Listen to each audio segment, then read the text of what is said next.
தாய்மார்களே, பத்திரிகை நண்பர்களே, ஊடகத்துறை நண்பர்களே மற்றும் காவல்துறை நண்பர்களே, உங்கள் அனைவருக்கும் பணிவான வணக்கத்தை தெரிவித்துக் கொண்டு, மாண்புமிகு தமிழகத்தினுடைய முதலமைச்சர் அவர்கள் சுதந்திரத்துக்காக போராடிய தியாகிகள் அவர்களுக்கு அவருடைய நினைவை புகழூட்டும் வகையில் நம்மளுடைய மாண்புமிகு தமிழகத்தினுடைய முதலமைச்சர் இன்றைக்கு சென்னையிலே அவருடைய புகழ அஞ்சலியை செலுத்திக் கொண்டிருக்கிறார். அதாவது வீர அழகமுத்துக்கோன் அவர்கள் அந்த சமூகத்துக்கு மட்டுமில்லை, இந்தியாவுக்கு சுதந்திரத்தை பெற்று தந்தவர். அவருடைய பங்கு முழுமையா இருக்கு.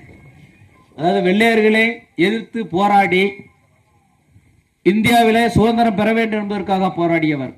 அவர் பல்வேறு இன்னல்களுக்கு, பல்வேறு சிக்கல்களுக்கு இடைப்பட்டு அவரை பல்வேறு வழியில் அவரையும் அவருடைய தொண்டற்படையுமே அதை வெள்ளையர்கள் சுட்டு வீழ்த்தினார்கள்.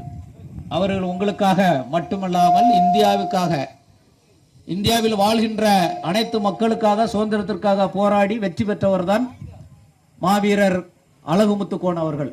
அவருடைய புகழை சேர்க்கும் வகையில் தான் இங்க பார்த்தீங்கன்னா இந்த தமிழகத்துடைய மாண்பு முதலமைச்சர்